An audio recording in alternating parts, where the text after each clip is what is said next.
Hello, Bucs fans. We are back. It's live here on a Monday. Real Bucs talk here with you. I'm your host, Michael Plus. Joined as always my co-host Mark Ramirez. And Mark, we try to hype ourselves up for yesterday's game. We thought, oh, you know what? Maybe the Bucs will have some hope. We'll find a way to win. But I think most of us knew going into yesterday's game that was the most likely outcome, was going to be a loss to the San Francisco 49ers. This is a team that has been competing for championships over the last 5 years, trying to get it done. They've just been coming up short, and now they looks like they have all the pieces they need in place to really compete for an NFC championship or Super Bowl, which they were in last year. And the Buccaneers are just not there yet. They have too many inconsistencies, and we saw that show up again yesterday. Even though they put up a great fight at the end, probably could have had the lead, but again, Right. Buccaneers do Buccaneers things, which is drop passes, make dumb plays, and that's what happens. So, Mark, just your overall thoughts of this team, where they're at, 4-6 right now. I mean, overall, it is an expected loss, right? I mean, I said it during all of last week. Okay, we're going to lose this game. There's no ifs, ands, or buts about it. I know everyone's like getting pissed off, fire Leftwich after this one loss. If you're pissed off about, or not Leftwich, Todd Bowles, he's saying things like Leftwich right now. We'll get on that later. Yeah. But I mean, if you're mad about this one loss, saying this loss is determining, oh, we should fire him now, you're late to the party. I mean, Right. You either want him fired or you're not. This one loss didn't really do it. This was a superior team that's been together for years with a quarterback that already has been in the system 1 year. It's his second year in the system. Weapons all over. Defense is loaded. Yeah. This should have been a loss. They shouldn't even been this close. To be honest, it wasn't. It was 7-27 at one point. So that's what it should have been. I didn't think we had a chance in hell to win this game. I was just hoping to see us be competitive. And for that matter, our best thing that we hang our hat on is our defensive coordinator, who is our head coach, saying he's a defensive mind. At least make it exciting in that fashion. You go out and let the quarterback have the best QB rating since Joe Montana, which hasn't happened in what? This is like 30 years, 40 years. I don't know what the hell it was. But you go out and do a dud like that again. I don't care if we're in their house or anything. Yeah, you stop the run a little bit. But other than that, every pass was damn near completed. He looked perfect. He was screaming and celebrating all left and right on the field. Defense didn't show up at all. And the offense showed grit, showed times where they were trying to make comebacks. But again, like you just said, the drops, Baker with one stupid fumble in the beginning of the game, which makes it that 7-27. It just starts compounding, and then you have to just throw the ball. But either way, there were bright spots in the offense. Defense, it's like they keep taking steps back, and that adds to the fire Todd Bowles. Yeah, I mean, let me pull this up right here. I mean, just showing how the defense have this right here, just showed the drives. So this was in the first half. Buccaneers really didn't get the ball in offense, so it's hard to blame them in the first half. And trust me, it's one of those things where it sucks to only have 7 points going into the half. But you look at the drives. Okay, so first drive we get, unfortunately, we go 3 and out. We had an opportunity to hit a big play to Raheem Jarrett, but couldn't, get the pass down as far as accuracy or just timing overall. Goes incomplete. Before we keep going. Oh, yeah, sorry. So you guys can see that. Yeah, that would help, right? So there we go. Make it a little bit bigger for you guys. So there's our first possession. The Buccaneers defense actually did get a stop on the first possession for the 49ers. Even though it did go for 7 plays, they did get a stop. That's nice. The bad news is, again, your offense goes 3 and out, which is unfortunate.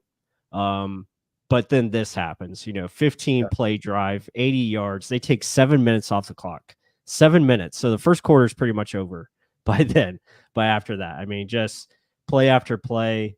I don't even think did they get to third down? Yeah, they got to third down, and that's where the Buccaneers played a weird defense where they had 3 guys back behind the line to gain for the first down. Yeah, this isn't 3rd and 15, 3rd and 20. Let's just stop them at the line. No, 3rd and 7.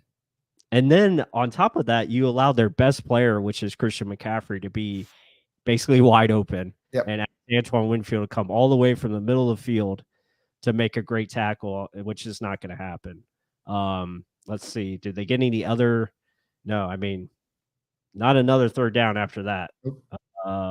First and 6, and then touchdown. So one third down out of that whole drive is not good. And then the Buccaneers respond beautifully. Yep. But Baker Mayfield, unfortunately, his inconsistencies of play and just overall awareness pops in and he fumbles. So, I mean, again, they ran their offense. They got conversions on third down. I mean, you're seeing it here.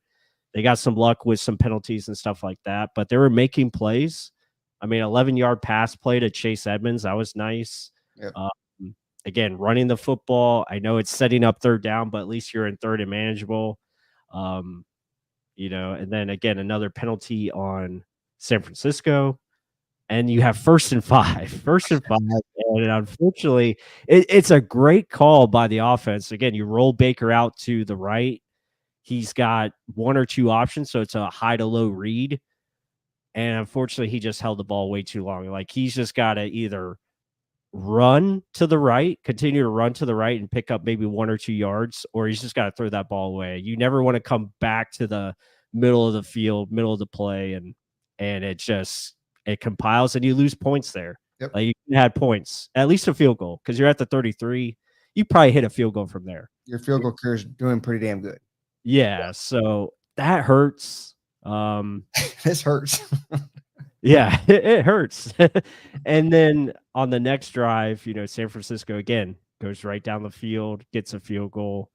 Let's see if they get to a third down. Only 1 third down, which was 3rd and 2, and then a 19-yard pass. Oh. And then, we finally get them to 3rd and 15 because of a sack. Yaya Diaby, who we'll talk about. And you force a field goal, which is good. And then the Bucs respond again. Yep. So really, those are the only drives by the Buccaneers in the first half, and it really wasn't that bad. The only backbreaker was the fumble, and that killed you. That took points off the board. So potentially it could have been 10 to 13 maybe at halftime, but instead it's 7 to 13, and then we know what happens in the second half. Yep. Our defense just doesn't know how to cover. Yeah. Well, I mean, you mentioned the Yaya thing, so let me bring up this because this is something I want to talk about. We're talking about a whole lot of topics, whatever you guys want to bring up. I know Krillin's blowing up the chat, talking about how long the first quarter was. Yeah, it was because we never had the ball truly. Yeah. But let's bring up old Todd Bowles. This is one of the biggest questions that I was like, this is a Leftwich answer, and it blew my mind. And Plus said this, I think 2 weeks ago about a fireable offense. This is borderline fireable in my opinion. So let's hear Todd Bowles, see what he has to say. Let me get my face out here. Let's hear Todd Bowles.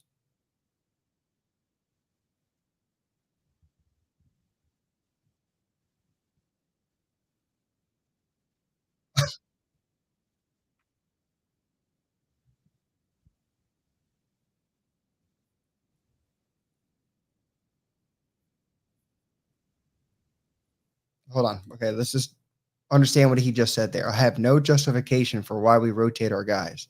Mm-hmm. That is a terrible answer. He usually says a lot of the right things. That was disgusting, in my opinion. We don't have a justification for why we rotate our guys. Let it keep rolling because it gets worse. Yeah. Well, I don't know if the guys could hear it or not. I couldn't hear it on my end, so I don't know. Maybe it's not sharing it right. I don't know. Let me see if the people in the chat hear it. Could you guys hear that? Because I couldn't hear it. So God, I hope if they didn't, I'm gonna be upset, and I'm gonna let us talk over it. Could you guys hear it?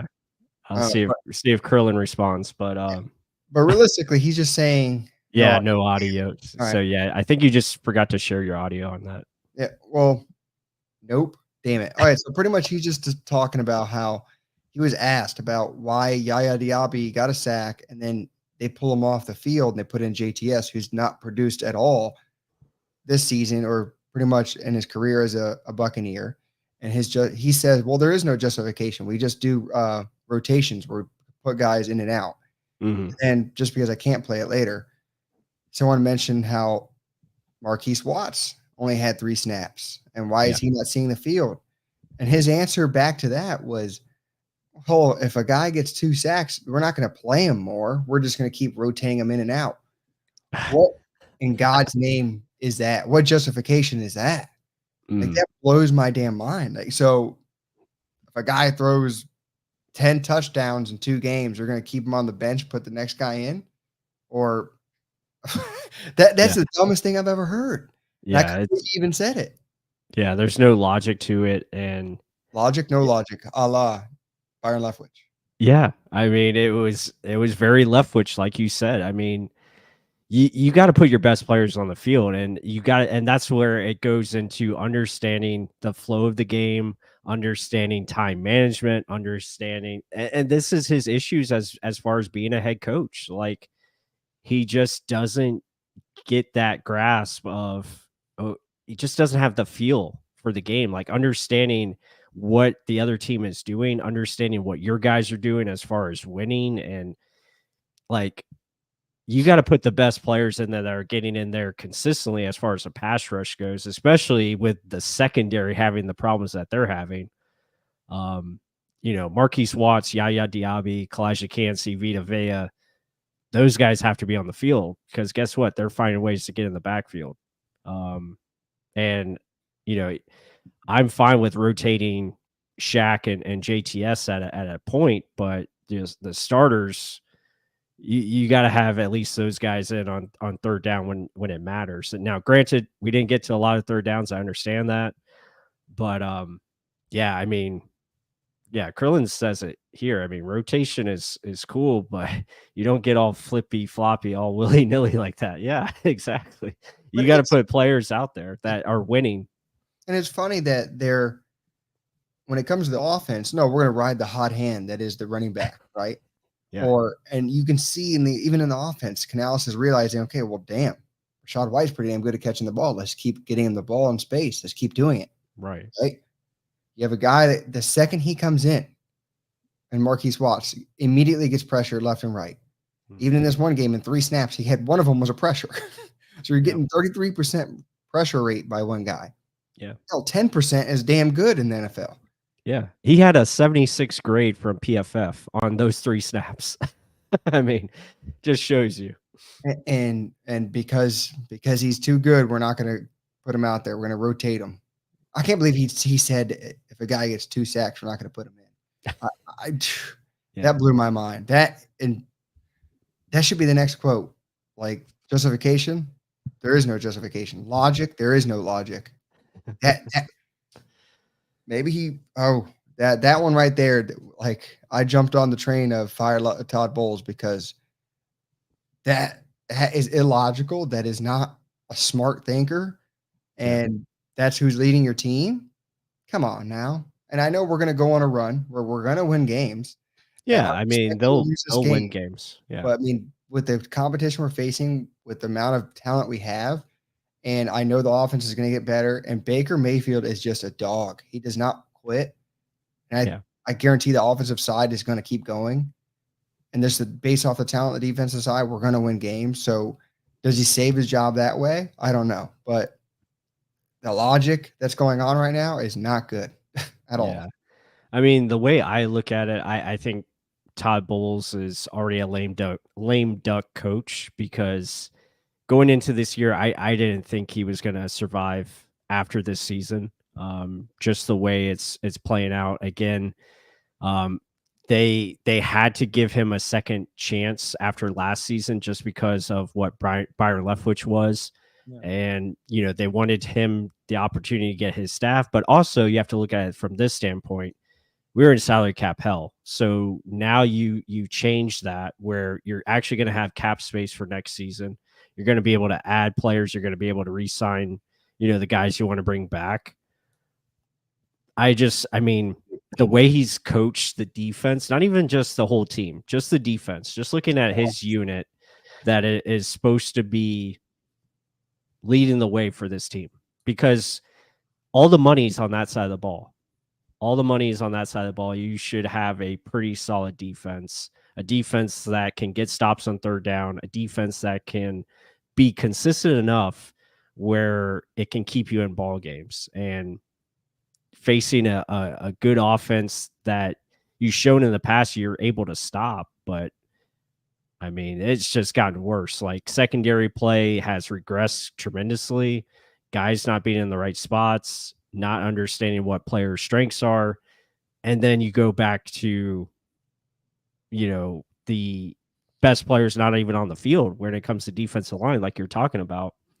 That's a problem. And it's just not looking good for Todd Bowles as far as his future here. And we'll see how the season plays out. I expect him to win 8 or 9 games again. Will that be enough for the Glazers and Jason Light? I don't know. I think it depends on how you get there. Now their defense is probably going to look a lot better because guess what? You face a lot of bad offenses down the stretch. So you might be able to get away with it. I don't know. We'll see. I don't think Todd Bowles is the answer. And you have to see how it plays out, though. Unfortunately, I mean, here's another topic we talked about today about using Devin White, right, and understanding his limitations, his massive limitations in coverage, how terrible he was, and where was a majority of their big chunk plays. Yeah, you had the big one to Jamel Dean on the outside, but where was the majority of the big plays? All in the middle. All in the middle of the damn field. Yeah. They noticed a massive weakness that the Buccaneers have. That is Devin White, middle of your damn field. So we see this. Other teams see this. You would think, okay, we got to hide it by sending him in more. They did it one game. They took it away this one. Like, what the hell happens? If you're going to be reliant on man on the outside, you better get some pressure inside.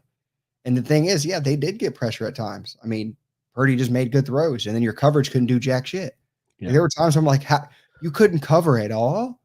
If he was throwing a guy with one arm into the lap of the quarterback, and he just tosses it to like a wide open man, I'm like, guys, push him, shove him, do something. Like, and it's bad, but like this is something we talked about where if you're looking at Devin White, my opinion, if he's attached to Todd Bowles and they're in union, then you got to get rid of Todd Bowles because there's no way Devin White can be on this team making $25 million and being that big of a liability. And that is huge. And then that's one thing for him not to notice it. And then the second thing, not to hide it by exploiting or using his strengths. That's a massive issue, a defensive coordinator issue. Head coach, I don't know if he's just scared to show his weakness of his star player. I don't know. But this guy can't be paid if he can't do everything. You can't be paid like a top guy if you can't be the top guy. So let the market dictate where you're going to go, and we'll go find something else. Because I guess we got more stops when Dennis went in there, not just because David went down, but just because there's probably a better coverage guy to help out Devin White. But I mean, those are massive glaring issues. And Oxton, let me see if this audio works now. Let's see. Okay. There's some time. There it is. Doesn't Devin have to be more productive for you? The defense has to be more productive. It's not just Devin. It's everybody's got to produce more. When you lose a starter, everybody has to make more plays. We don't sit and compare. Somebody could come in 2 plays and have 2 sacks. That don't mean we're going to play in 50 plays. You know, they have productive things when they do them, but there's a reason that they're not playing. So we're happy with everybody, the way they're playing. We got to get more production out of everybody. We know that. So think about what you just said there. Because if he gets 2 sacks and 2 plays, we're not going to play him 50. Yeah, it makes no sense. There's defending Devin White in that. The defense in the total has to play better. Okay, if the defense has to play in total better, hide your player's weakness by using his strengths. Devin White is a massive liability. The team attacked the middle of your damn field nonstop, and you didn't have an answer for it. And it's glaring. It's telling you where they think our defense is weak. Yeah. Did it. Yeah. And, and Devin's not going to get anywhere near 20 million. I mean, at most he'll get, 12, maybe 11. I see that as his max, but he's just way too inconsistent. I think other teams will notice that. Like, now, will one team say, hey, we could utilize you as a blitzing linebacker and just let you play, man coverage on a running back and keep it simple for you? Yeah, I would see a team maybe overpay a little bit for that if they think it's a good, scheme fit. One of the teams that comes to mind is like Arizona Cardinals. They blitz a lot. They like to bring pressure with their linebackers. Any team that likes to blitz heavy. Minnesota, obviously a great fit there. Yeah, I could definitely see that. But Todd is just not doing what he did in Devin White's early part of his career. 2019, 2020. This guy was just nonstop coming in. Going in, keeping it simple. He wasn't really asked to play cover 2 or cover 3 or any of those type of assignments. It was really just, okay, either blitz, QB spy, or we're going to keep you on the running back or tight end. And that was pretty much it. And it hurts because you don't have Jordan Whitehead anymore, because what he would do is take away that middle of the field behind Devin White. So it was you kind of minimize the errors that you would see with Devin. But yeah, it just hasn't worked. And that's the thing that frustrates me the most about Todd Bowles is he's not leaning into what he is as a play caller. Like, this guy was aggressive. He was blitzing. Now, could that be the influence? Could that be the influence of Bruce Arians? Because Bruce Arians was the head coach and he would tell Todd, you got to go after him here. You got to do this. You got to push those buttons. I mean, could that be a factor? Absolutely. But I just have to think Todd, with his defense and how he's been so exotic with his looks and stuff like that, you just haven't seen that this season. And either we've seen it and it hasn't worked, or it's just not used enough. So very frustrating from that aspect. I mean, also personnel issue. You just mentioned Jordan Whitehead. And yeah.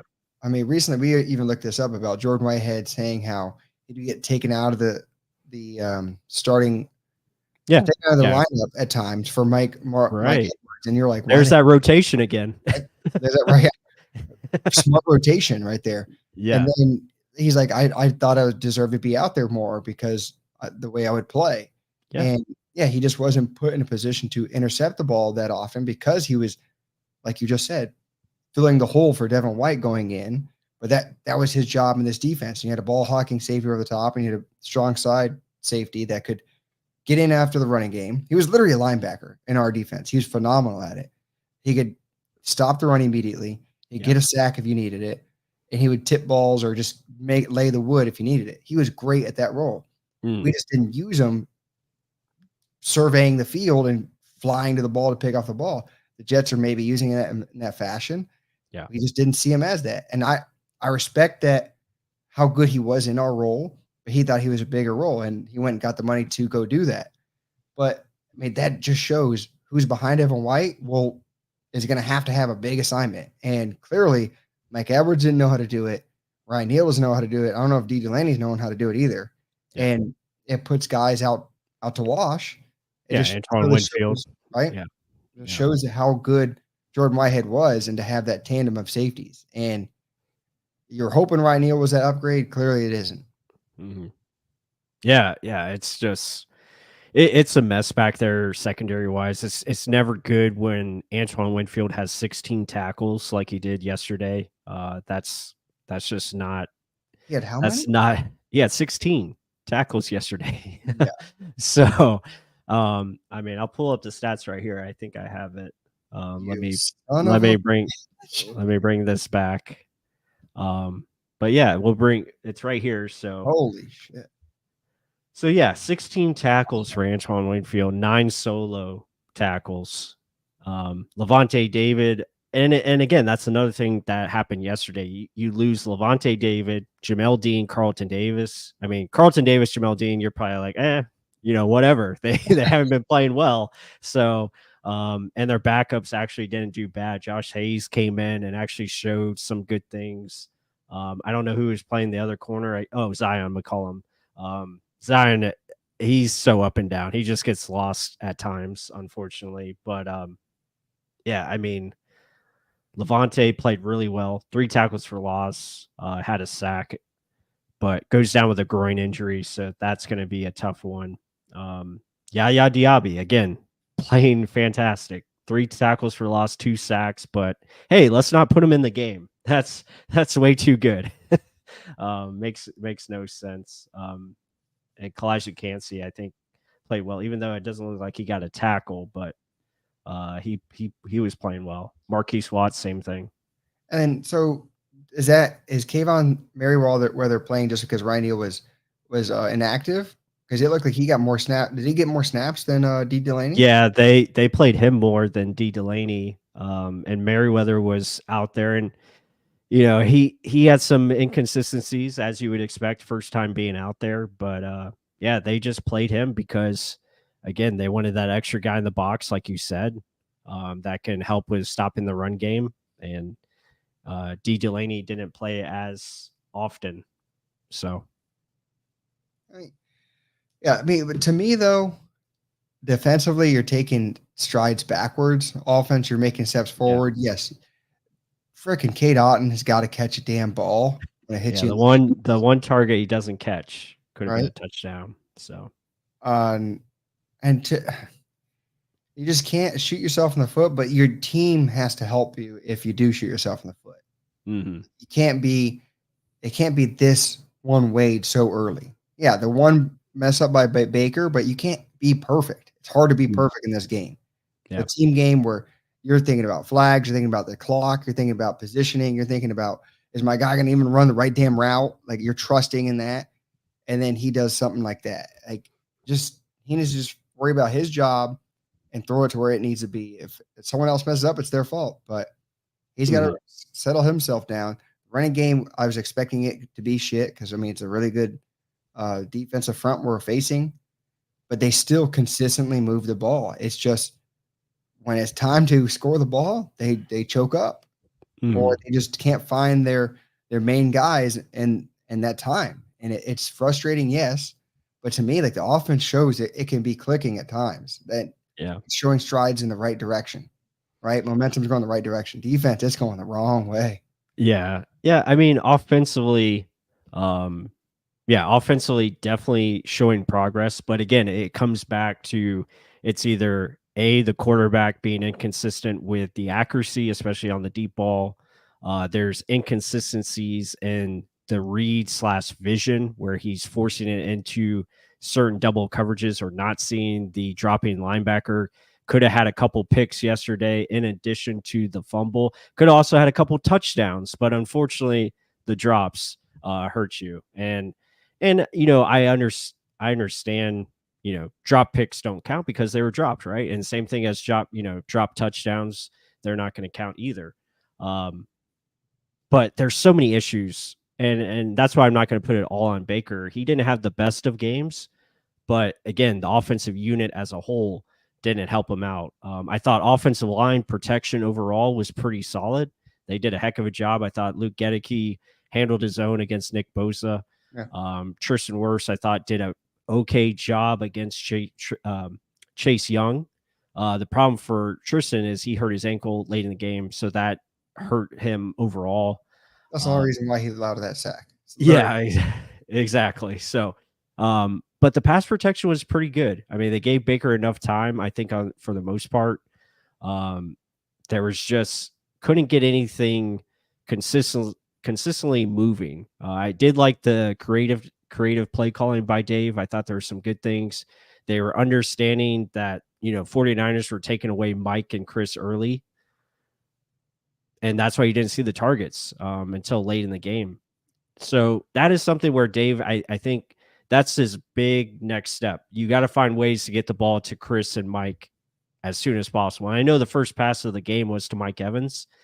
The defense made a good play on that one. He kind of bumped Mike to make him go further out than he wanted to. Baker put a good ball that if Mike was able to make his cut where he's supposed to, probably a completed pass, a first down. You keep the ball moving, and who knows what happens after that. So that's the frustrating part with this offense right now. It's just they're making strides, but when they get to the end of the line, they just can't convert, and that's the problem right now. But like we said earlier in the show, you got 7 games against not the greatest of opponents. I think Their win-loss record is like 20 and like 40 or something like that combined. So you're playing a lot of bad football teams, I should say. Not a lot of good bad football teams. Probably the best record is the Colts coming up at 5-5. You have the Saints later on that are 5-5. So a lot of 500 teams that you should be able to at least hang around and find a way to win. Well, you got the Jaguars at 7-3. Yeah, Jaguars are the best team. So like we're gonna go on a run, guarantee it. Like I mentioned, like I'm rooting for Baker. Plus hears it from me all the time. I'm rooting for this guy. Like he literally does not quit. I think everyone in that offensive side, like if you hear these interviews they do during the week with like the offensive linemen, they always bring in someone. They all are a Baker guy. Like they're all like, he's our dude. I can't believe some of the things he does. Like, we know we have to step up another, like with like they were saying with the Tom Brady, like we knew what he was going to do every time. It was just, if I'm in that 10-yard circle, I'm perfectly fine. But then again, the defense knew where the hell he's going to be too. So they had to prepare for that. Right. But Baker, he's like, I know I have to keep going because holy crap. 1 second, I think he got rid of the ball. And next thing he's 5-10 yards down the field. So it's nuts how he can do some of these things. He just plays like a guy that wants it and wants it bad. And you can see ultimate competitor. Right. Yeah. I mean, we saw it with Jameis too, but Jameis wouldn't say the right things. He would literally be like, oh, we'll do better. Well, I'm like, but do you know what you did that was wrong? Right. And like Baker will openly tell you that he read things wrong or he was a mechanical error or he knows that he's messing up when he does. But when it doesn't and you have just drops, he's not blaming no one. He's just like, oh, well, we'll get it going. We're right there at the cusp. Does he keep that positive vibe if we do keep losing? And it's sad to say that, you're going to have likely a new head coach. Is it the whirlwind of the whole staff gone, or do you keep Canales because of keeping a quarterback, or do you just literally just say, let's pull the plug and we're just going to start all over? Like that. I think that's literally what it's going to be at the end of the year. Yeah. I mean, I like Baker. I really do. I like him as a leader. I think he's just a great overall person. And as far as accountability, he has that, no doubt about it. I think he has the necessary tools to be capable enough. I think there's still certain limitations with him, unfortunately, just because of his size and also just the overall vision at times, I think is too inconsistent. Alongside that, with the deep ball accuracy, I think that's his biggest issue right now. But I think if you put a team around him, and the keyword team, if you can put a team around him that can maybe just add a few more pieces here, if you can actually get a running game where it's even average, mid running game, maybe in the 15 or 20, ranking, not dead last, if it can be 20 or better, I think you can be sufficient enough, because guess what? That opens up for Baker. It opens up the play action game even more. It gives him opportunities to roll out and make plays on the run, which I think are his strengths, right? So if you do that and you give this guy a legit tight end, I think that's what they're missing. We talked about that. They're really missing a legit tight end. Probably another running back to really add to this room, because I think Rashad and Cade Otton, guess what they are? I think they're really good number 2 guys. They're not number 1s, unfortunately. I think Rashad is a great change of pace receiving back, a guy that can come in and spell a true number 1. I think that's what you're missing from this team. You're just missing those other threats to really complement Mike and Chris. But at the same time, if you can get mids, mids, it's mids. Yeah. And so that's really what is missing. Like, you got to continue to build this system up. And I think this is a great system for Baker Mayfield. But at the same time, if you can find a QB prospect that can do even more as far as mobility, more speed at the quarterback position, because that will really open up this run game as well. I think that is something that is missing, because you can't do the stuff that Geno Smith was doing in Seattle, because of his speed. He just has more athleticism than Baker Mayfield. And that's not a knock on Baker. That's just what it is, right? So if you can add like a Jaden Daniels, or you can add one of these like Michael Penixes that can make things happen on the move, that could raise your offense to a different level. And that is the difference. Like if you can find a quarterback like that, it elevates the offense, and you don't have to have all these pieces in place to be, a good offense. But that's just my opinion. All right. So here's my pushback to your stated cases. And everyone always gives the same old shit. Oh, he's too short. He's not going to make it. He's a bag of shit. Uh-huh. Right, here he is. Baker Mayfield, 6'1", 215. Yeah. Hand size, blah, blah, blah.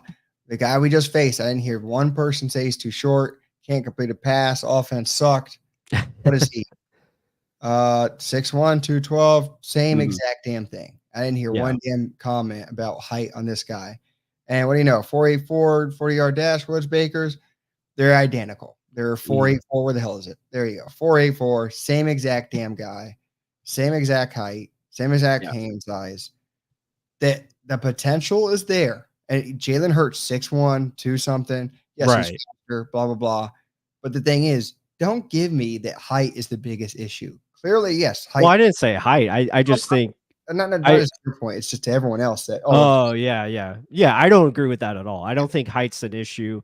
I just think Baker at times it's just his vision, and I think his vision could improve. Yes, it could improve because if he gets more comfortable in a system, and that's the thing. Like we forget, like this guy has been in so many different offenses throughout his career. If he can have a chance to really gain time in an offense and really gain trust with these players, gain trust with himself as far as seeing and throwing with anticipation, that could obviously help, because you see through these games, there's times where he's just late with the football because, again, he's just not seeing it fast enough. And that could be just because the knowledge of the system, he just doesn't have it down pat yet. And I'm not trying to make excuses for the guy, but that could be a legit case.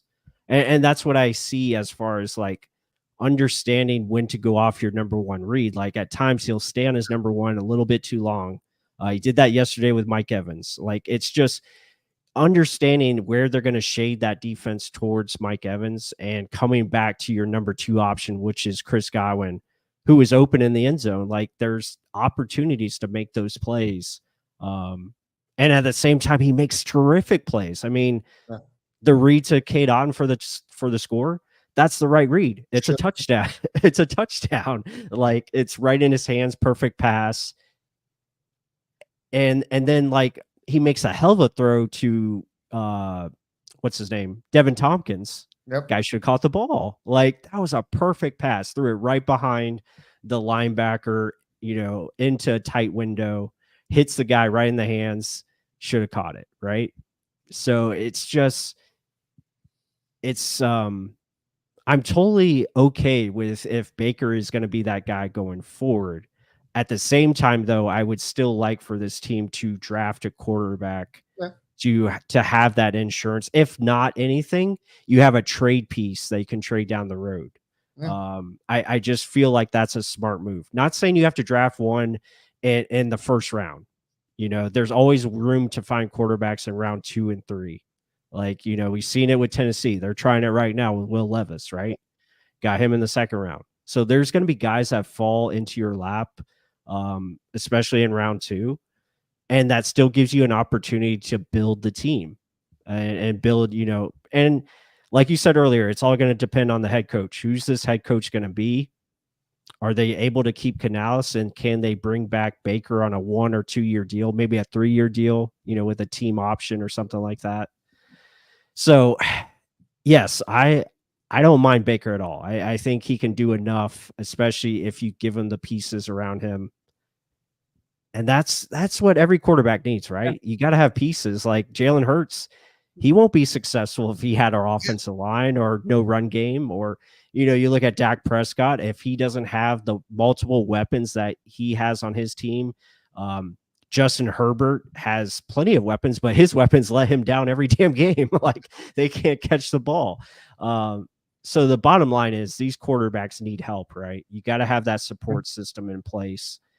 And so I totally get that. But at the same time, if you can find a quarterback that can have one elite trait, that can make a difference in your offense. And we see that with like a Lamar Jackson. Like if you can find a guy like that, it can extend your offense to a different level, even with lesser talent around him, is my point. But again, those are hard to find. It's hard to pick those pieces up, right? Yeah, it's a perfect union of it. It can't be just one. Like we talked about this. Like Pat Mahomes has elite arm talent, but he also has playmaking ability, smarts, an amazing play caller. Like so it makes it easier on him. He sat here, could see it. That's what I'm saying with Lamar Jackson. Like they bring in Todd Monken, and Todd Monken has unlocked his ability. Like that's the biggest thing. I think you got to find the right play caller with the quarterback. And I still have faith in Canales could be that guy. I really like what he's presenting. It's just not there yet.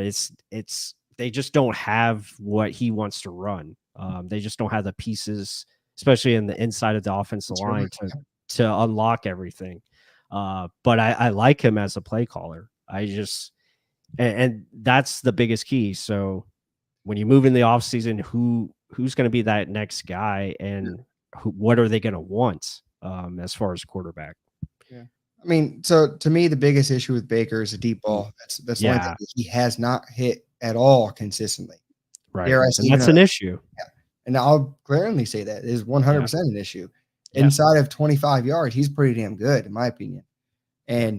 But to your other points about Rachaad White and Cade Otton, Rachaad White, I'm going to say fringe. He could be a starter. He could be an amazing piece of just like throwing him anywhere. If our O-line's better, I want to see what he is. Because really, running back, you need to have some hole. There's no hole at all. Like he's doing a lot of east and west when he can't go ever north because there's no hole.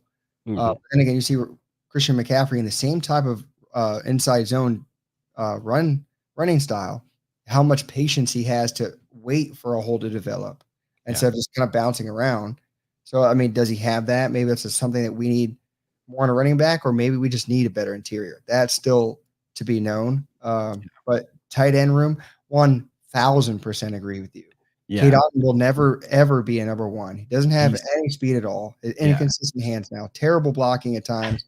It's getting better. But there is no way, shape, or form that he should be a number one. And it is solid number two, but he's just not a number one. And another thing I noticed that is also a big issue that gets underlooked is Robert Hainsey's snaps. They're just all over the place. Like one game way too low, one game too high. It's just like every other snap is like at Baker's feet, or it's over. Baker has to jump 5 feet to catch it. The Bills game where he throws it over and that's a problem. Like that throws off timing, and that delays Baker from seeing these plays. Like that's a thing that definitely has to be fixed. I think center is a big need going into the offseason. And obviously finding a left guard. I think Cody Mock will be okay. He'll have that Alex Kappa transformation once he gets in the gym and adds what he needs to add. But yeah, I mean, it's unfortunate, but with the overall point with Baker, I think it just really depends on how this season unfolds. Let's say they just collapse and win 2 more games, and you're in the the top 10 selecting. There's a good opportunity they're going to look at a quarterback, and especially if the right quarterback is there, is with Jaden Daniels and the way he's playing, it would be tough to pass on a guy like that. And to really, especially if you have a new head coach moving in with that direction, I could see it. I could also see it where you get a legit talent like a Brock Bowers or a Latu, the pass rush from UCLA. Like, so there's a lot of different direction this team can go. Unfortunately, there's no clear path.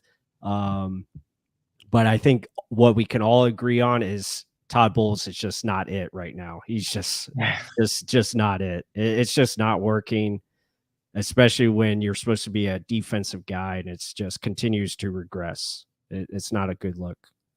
Yeah, I mean that is the biggest thing that I'm seeing. Like, Yeah. because I said it last week, I expected to lose. I just didn't expect to lose that way, where there was no Yeah. resistance against the offense at all. It was just let him go, no answer. And those are the things where if you don't have an answer, you're saying stuff like I didn't have justification.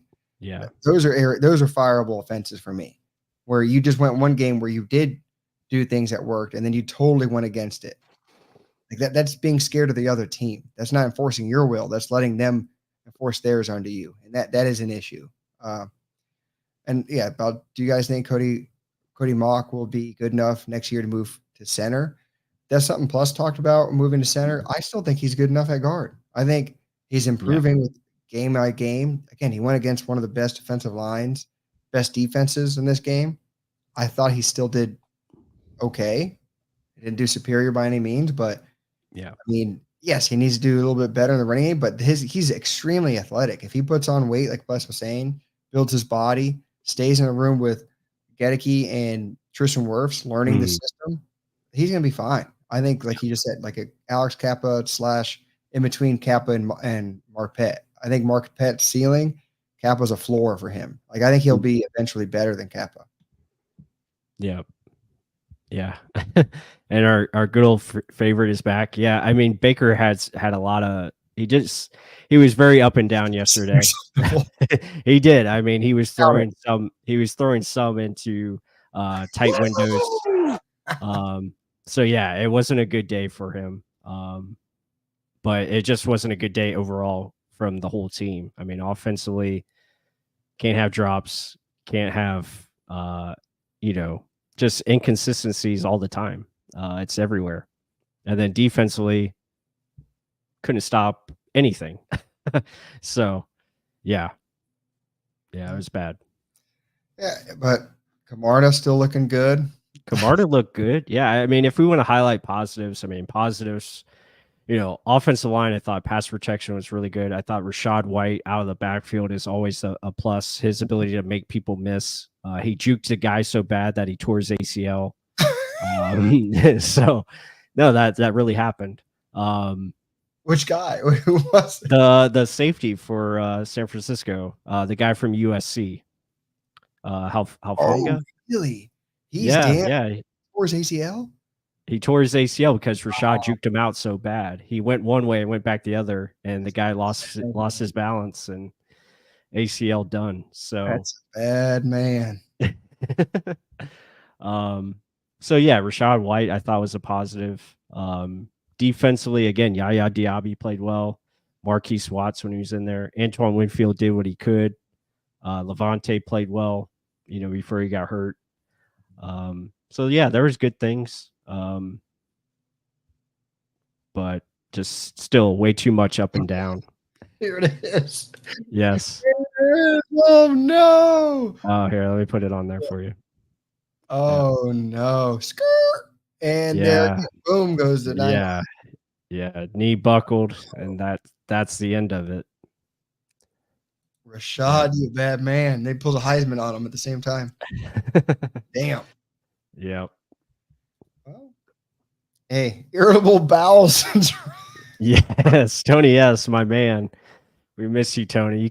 You always come in at the right time, Oh, let's go. Woo! Yeah. KGH for life. Since Bowles has been here, his defense has coverage busts, miscommunication, and it's always someone new. Yeah, the scheme is flawed. I mean, it's just not working. He's not putting these guys in spots where they can be, be successful at least. Yeah, I'm just losing total faith in all of Todd Bowles' defensive skills now. I mean, again, this is a guy that shut down Mahomes in the Super Bowl, yes, but his mentality was totally different. And maybe it's like what Plus is saying, BA was saying, send the heat, keep sending the heat, don't stop. But then again, their defensive ends in that game versus the tackles that were the Chiefs in that one, Yeah. whole different type of ball game. I mean, you had a more healthy Shaq Barrett. JPP wasn't on one leg yet and one arm yet. Here he had 9 or 8.5 fingers, whatever the hell it was, but it was just everything clicked better, right? But he's lost whatever mentality he's had to do that, or maybe now teams are just like, holy crap, yeah, Devin White sucks in the middle of their field. Let's just keep attacking it. And yeah, I mean, it's the seam routes, it's the digs, the crossers in the middle of the field that have been open against this scheme, or against this team for the most part. And then also hitting the open flats and getting the ball out into space there. They did that a lot yesterday with play action fake bootlegs, just throwing it to the other side. Our guys were crashing down and not staying where they were supposed to be. So yeah, just very frustrating overall with this team. And I think, at the end of the day, this might be a positive long run. You get rid of some of the dead weight. You get rid of a coach that just can't cut it as a head coach, and hopefully that leads to you finding the right guy, and then really putting some more pieces around this core, which I think is still decent at the top of it, and hopefully you can continue to add more depth and more balance for all as a team, because like you said, it's either one thing goes right and then another thing goes wrong behind it. There's just no balance on either side right now. Poor defense. What once was Yeah. now gone. And I don't know, like, I guess you say your one last little thing about potential head coach hires. Because if you wanted to keep Dave Canales, there's really only one logical way to do that, and that's Shane Waldron, right? Yeah, I think Shane, from Seattle, Shane Waldron, I think would be a good potential hire. I like how he calls the offense out in Seattle. And if you bring him in, you probably would be able to keep Dave. But again, I don't know. Would that change Dave going from calling the actual plays and just being an assistant? Because Shane probably wants to still call the plays. So, that could change the dynamic. But I don't know. I'm looking at a couple of different guys that, obviously the hot names are Ben Johnson. I like Mike McConnell out of Baltimore, Dave Traub from Kansas City, even Todd Monken. I wouldn't mind bringing him back. I like his mindset, and I just want a guy that can command the room and be aggressive on both sides of the ball, have an identity, and leave no doubt. Could you imagine? Could you imagine a year after telling him, "Oh, can you be our OC?" He goes, "No, I'll be back in a year." Could you imagine? Yeah. It's cool. Tony S, man, come on, be a little more kind than that. He's not going to be going back to calling plays in high school. I mean, let's be honest though. We're always looking for an identity. He's being consistent with what he wants to do. He's adapting little by little to players' traits. Believe it or not, the offense is getting better. I know they only scored 14 points again, but there was potential for 21 or 28 if people catch the damn ball. It's not necessarily a bad called play. It's a bad executed play by said players, not, the quarterback's an idiot or the offensive play caller didn't set them up properly. No, they were. You just got to execute a play. It can be Tom Brady isn't Tom Brady unless he makes a good pass and the guy catches the ball. Like, it's a team game where they have to rely on each other. Yes, you're an idiot and you call a play that's just everyone's predictable, Leftwich, then you're going to end up bad. But, I mean, to me, Canales is getting better. Is he earth-shattering or something like Andy Reid right now? No, but you got to get the system going somehow. And I think overall it's getting better. I don't think he's the guy to bash right now. I think I'll join the party in saying, what the hell is Todd Bowles doing? Yeah. I mean, it's just way too up and down. There's just no consistent plan. There's no aggressiveness on either side of the ball. So I mean, it's just not good right now. And again, another game where he goes into the half with 3 timeouts. Like that's killing me. That is not good. Yeah, 27-7. Then we started moving the ball. Yeah, I mean, that's all good points. I agree with that. We talked about earlier in the show where in the first half the Bucs offense only had 3 drives, which is not good. That's showing like the defense just couldn't get stops. And sure, you got to capitalize. You had the one bad turnover by Baker, so that catapults that. And then in the second half, yeah, again, it was more of the same. We had that one drive where we had a 3rd and 3. Trey Palmer couldn't catch the ball. You had a punt, and then San Francisco had the rest of it of the time. So it's hard. You got to play complementary football in this game to win, and it's just not happening. But I wanted to bring this up just real quick, and then we'll end it on this, just to look at the final 7 games. As you see there, next up, Indianapolis. A winnable game. Defense is not the best. They allow 24 points per game. Their offense has been scoring points. They're right at 24 as well, which is probably why they're 5-5. So again, another inconsistent team that we have on the docket, but it should be a winnable game. So we'll have to see. And then you look at Carolina. That has to be a win. If we can't beat Carolina, then Todd Bowles should be fired on the field, after the game right there. I mean, just look at it. I mean, all those games are winnable.